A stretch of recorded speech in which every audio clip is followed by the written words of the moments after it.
Did you know that in Dokkan there is quite literally 90 categories? Oh my god, I didn't know there was that many. So for today's video, we're going to talk about some of the most underrepresented, underappreciated categories ever released in Dokkan Battle. So let me know in the comments down below your top 5, again, most underrepresented, underappreciated categories that you guys think exist in the game. There's freaking 90 of them, so nobody's always going to be right. There's such an expansive list. And there's also, you know, a funny thing about categories is that they'll just do one-off categories that like will have one leader and they just won't add more leaders to it for a while. And like there's 90 of these, there's no way there's at least 45 200% leads that also double as a 200% lead for another category. Like there's just not a lot of those types of things. So inevitably what's going to wind up happening is when we pull some of these up, some of them are going to have a lot more representation than others, and some of them are going to be super duper obscure stuff that's just like will never ever really be heavily represented. Like there's so much, right? Some of these just are here for the sake of being here. It's just kind of an interesting system. But again, I want to know what you guys think. So we're going to hop right in. I also did take to Twitter to ask the Twitter/X users what their opinions on the matter were. If you guys have any other recommendations for like any videos where I can do top 3 this, top 5 that, 5 categories that are underrepresented, 5 this, that's under what, like let me know and I'll do more videos like that. So some of the most popular answers were things like the Super Saiyan 2, Super Saiyan 3, also like some semi-obscure stuff like heroes, also a lot of mentions to saviors and GT bosses. So inevitably this is going to hit, like there's a lot of GT bosses. This is going to be a thing where it's like, okay, is GT bosses as bad as some of these other categories? Well, no, because they just flat out are going to have more stuff. But are they as good as they could and should be? Well, also no, right? So let's start off with GT bosses. So inevitably, like I said, that's kind of the situation we're in. And when you look at this, this is a very uninspiring cast of characters. I mean, flat out when I look at this, I can just tell that some of these EZAs just need some help. I mean, I'm not too versed in Super 17, but I know those AGL units, they're pretty good. They just need more love. They need more support. And when your next best characters for you to link with are guys like Ice and Nova, who have a little bit of utility, but are not great in my opinion, like it's kind of like one of those things where you're not really well off. And then you have another situation that starts popping up here. When I look at GT bosses, I see a lot of Sin and Omega, which is fine, you know, in and of itself. That's fine. It's not really a problem, but due to the naming conventions and stuff like that, they're not going to be able to link, and that just also creates another issue here. So it's just kind of a weird overall category. It's actually worse than I thought it would be. Now, like I said, it's still better off than if I were to pull up some really random one in here that I don't know. It's still better off than that, but like, you know, it's not in a great position either. Let's take a look at Saviors, which again was one of the more represented ones that people were saying. Oh, wow. So first and foremost, their main leader is from years ago. This Gohan released in 2020. Yeah, July 2020. Their main leader is from then. So yeah, Gohan is quite old. He's got to be close to getting a Zenkai EZA relatively soon. I mean, I know he aged like amazingly well due to the way he was designed, but still, he's so old. He's got a 130-170 split, dude. My God. So anyway, moving on. The other newest character added was this character, and they released in 2021. Yeah, that's amazing. 4-key 130 splits. So, like, the way that the game is designed nowadays, if you don't have at least 170, honestly, I think you need to be pushing, like, 180 minimum. But at least 170, 180, and then 200% leads, it's going to be really hard to use your team in the actual hard content, right? And this team has a few solid pieces, but this is another one of those categories that's just lacking options. And what's going to happen with these types of teams is that their best characters are going to kind of age out by the time they start trying to add more characters into this. I mean, look at the list of LRs, kind of uninspiring. There's some solid EZAs in there, but I digress. We look at the newest characters released. Who's the newest character added here? Is it this Trunks? It's the Trunks, right? Who I know is better than I think he got credit for being, but I also don't know that he's amazing either. So it's just kind of one of those things. things, right? He could very well be top 10, but that still isn't enough to bring this category in and of itself into being one of the better ones. And that's kind of just the issue with having so many of them. You know, I did get a comment where somebody said, hey, the simple fix, really, somebody said that the obvious answer to the question of today's video was like I said, there's 90, like more than half of these are just bad categories, just simply put, right? There's tiers in between that. Some are better than others, obviously, but more than half of these are just bad. Some of these are just ones they haven't touched in years, stuff like that. Like if we were to pull up like Super Saiyan 3, like for example, this is just disappointing. This is just disappointing. Dude, the newest characters here. This Goku still doesn't have an easy A. He's got to be incredibly close. This is the oldest character, I think, actually physical or Raleigh probably. The oldest like premium character slash Dokkan Fest character, which he wasn't a Dokkan Fest, that doesn't have an easy A at this point. I mean, the newest characters here are the Heroes characters, which is good lord, man. And this guy, 21, man, 2021. So anyway, yeah, inevitably some of these aren't just going to be ever fleshed out, really. That's just kind of the situation we're in. But somebody said, hey, what we really need is at least all of these teams to get 170s. And that's not going to start happening until you start producing Dokkan Fests that just flat out offer 3 to 4 categories at least at 170 across the board, right? They need to start doing that. This one category business is gone, thankfully.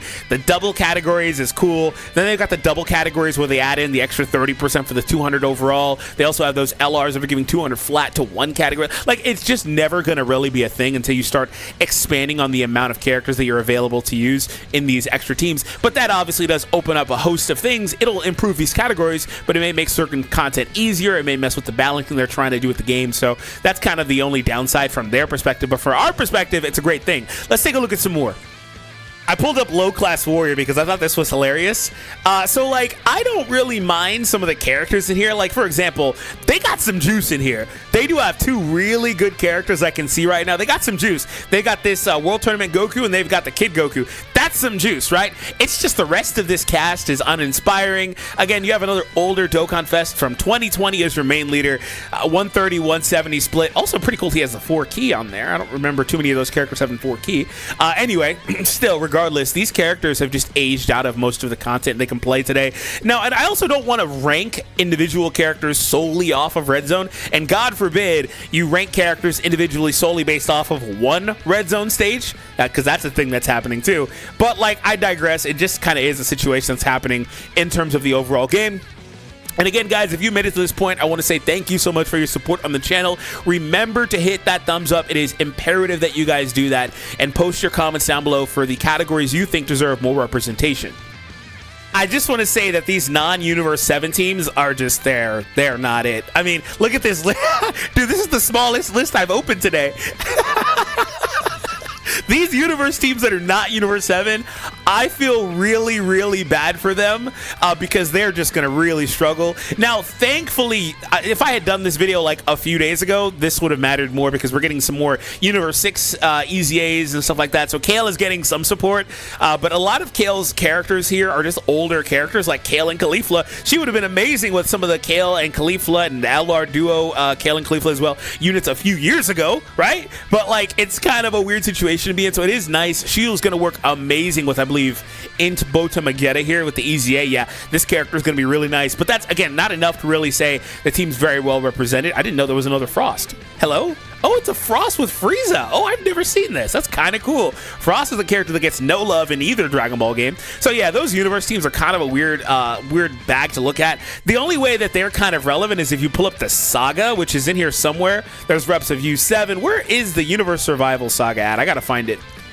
Yeah, so this is where they're kind of a lot more relevant. It also opens up a whole other question of why the hell we need the Universe Survival Saga as its own individual category versus individual universe teams. Like, why does that even need to exist? I mean, all of these characters that are showing here are dual leads for this category and for their own individual teams. I mean, the reason why I would imagine is because of the other tournament in Dragon Ball Super and stuff like that. Maybe there's some delineation. I don't want to look into it too deeply, but still, I digress. Like, this is still the best way to look at the overall number of characters. I mean, all the characters I just opened, and I didn't pull up Universe 7 because they were, you know, pretty self-explanatory. They're all in this list. So, like, you know, Kind of weird. That's another thing that happens with categories. You know, one thing that's kind of funny with categories that I found out when I was doing easy A's, there were times I flat out did not have the certain leader that I would need, but there's so damn many categories and there's so damn many characters within those categories that I can build teams within teams, right? I could build a different category that I'm not supposed to use for an easy A. I can even make it full monocolor to run through the easy A because there's so many characters, so many categories, and that's not a bad thing, but it's just kind of encapsulating the issue with having so many categories. And trust me, we're not done, right? There's going to be a lot more categories in the future. Super Saiyan 2, I mean, this looks like it's a lot more well off than Super Saiyan 3 was, I guess. A lot more stuff here. Kale got added in here, pretty nice, obviously. Yeah, there's more here. I'm not really too mad about this one, but it could be more representation going on over there. Also, I wanted to pull up Heavenly Events, which is right here. Heavenly Events was one of them that I looked at recently because I started getting these characters. Yeah, Super Buu and Gohan are two that I recently pulled on some of the content. And it's interesting because this is not for one, what also kind of starts happening with some of these is like lack of cohesion. Why would I run Majin Buu on this team personally? For a 4-key 150, I mean, I'm not really mad at the 4-key, but I don't really love the 150 for, again, content reasons. And he also leads Majin Buu Saga. I could just put him on another team that's going to probably perform better, and that also opens up a whole subsection thing that I meant to mention with the GT bosses stuff earlier. Any team that's centered around villains or has heavy villains, it's kind of in a weird spot. I mean, there are some that have like 80% villains. I think Transformation Boost is one of those. Yeah, it's got like 80 or 85% villains, but they can still kind of, you know, cook with some of these heroes on their team and stuff like that, and you can make some feasible stuff. But like the teams that are mainly centered around villains, like again, GT bosses, they're automatically a rung lower because for every extreme class release, there's probably like 5 super class releases in the game. That's like a random number, but I wouldn't be surprised if I'm right? So kind of just how things are right now. But Heavenly Events was kind of disappointing because I was using this Gohan and I was like, oh, he needs like another Heavenly Event ally on his team, and I wasn't really too impressed with my options. I wasn't really impressed with the Gohan, because this Gohan kind of gets blasted on content. He needs to build up. He's really slow. I wasn't really too impressed with him, and he was the only other character I was really looking at for this list. There are some other, like, you know, semi-recent EZAs, like this Transforming Vegeta, some other solid characters in here, but I mean, when we're looking at rows that have like 6, 7, 8 characters for each type, I mean, that's just, you know, it's too little options. And so you see a situation here with like these Super Boos where they're all sharing the same damn name, stuff like that. It just kind of gets kind of weird. But the good news is that a lot of the Super Boos are going to be transforming and stuff. So if you were to try to build a Heavenly Events team, you could make that work. But again, the problem with these teams is the lack of the leader skill. 3-key 170 across the board. Main Dokkan Fest lead from 2021. It's just we need more. They need another character. And again, it's not really going to alleviate unless they start putting out more characters that have more than 2 of those leader skills. So let's go ahead and see what else people were bringing up here. We're going to just go over a few more. Special Pose, I'm not even going to bother bringing that up. That's just an honorable mention. Defenders of Justice, okay, I'm not going to bother bringing that one up either. Those are very self-explanatory ones. This GIF is killing me. GT Bosses, Inhuman Deeds. Yeah, that's the one I think is led by Nappa and Vegeta, right? That one is very, very not good. Yeah, Nappa and Vegeta. Oh, they got their leader here in 2022. Still don't. This was a Dokkan Fest, right? So I don't have a Dokkan Fest TUR, I guess. I'm pretty sure it's a Dokkan Fest. This is another villain-based one. So you also run into an issue with villain teams where there's not a lot of cohesion anyway, because like you have the Zamasus and Goku Blacks and stuff, they have amazing synergy, but at that point, if all of those characters were on this team, they're not all. You might as well just run like a Future Saga team or something like that, and you'd be able to cook with that and you'd be fine. But like with this type of team overall, your main leader is a freaking Vegeta, so you got to make sure that the rest of the team, if the character that leads isn't like, you know, amazing, self-sufficient stuff, you got to make sure the rest of the team at least incorporates that character to a degree. And Vegeta is not going to have a ton of links outside of like what big bad bosses with the rest of the cast there, so it is what it is. Oh, they didn't even give him Big Bad. Oh, he doesn't even have Big Bad. That's something. Okay, I want to pull up Giant 8 Power. No, not Giant 8 Power, Giant Form. That's another one of those, dude, like, okay, I get it. Like, there's characters like Tapion and Piccolo that are in Giant Form, and Giant 8 Power is basically a Saiyan exclusive thing. But like, I don't know that we needed 2 separate ones, right? Super Saiyan 4s are in here. Like, I get the delineation, and I'm not really, like, nitpicking. I'm not really mad at it. It just is, like, you know, it's just kind of a weird thing, right? But Giant Form has some stuff here, too. I mean, they got Piccolo, and they got double Piccolo. Somebody brought up this one. I'm not really mad at it if they got double Piccolo. I actually don't really care about the rest of the cast, which, by the way, the rest of the cast, there's probably a couple stragglers, but the rest of the cast, for the most part, is uninspiring, so there's that. But, like, the double Piccolos, they're so good. They don't really link great, but they are so good individually that you can put them on, like, any team they're available to use on. They're going to be amazing, right? So, there's just a lot of, like duplication or semi-duplication with categories. Vegeta's family, is that really one that's underrepresented? Is that really underrepresented in the game? Vegeta family, really? Let's see. Super Saiyan 4 is still the main lead. No, they got this guy. 170. And then Gifted Fighters or Gifted Warriors gets 30%, so okay. I assume Gifted Warriors is also one that's kind of... Yeah, oh, it's Piccolo's team. Okay, but it has some stuff in here. Anyway, so there's that. There's some stuff there. You got Vegeta and Trunks there. You've got the new Trunks.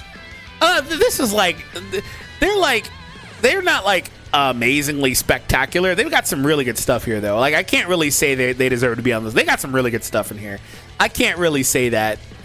Like, their leaders are kind of like whatever, but like they have some good stuff, and they have a 200% lead. I assume that a lot of the Gifted Warriors will include Vegeta characters, right? So like I assume that like Vegeta characters will be getting 200 across the board whenever they're in here. So yeah, I can't really vibe with that too much.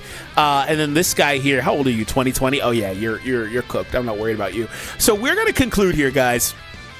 There were so many of these, but again, if you guys want to participate in the next video like this, be sure to hit that thumbs up, follow your boy over on X, link is down below in the description, or you can scan that QR that's in most of my videos, and let me know what you guys think about the video and other suggestions you guys have for future videos. This was a blast, and I'll see you in the next one, guys.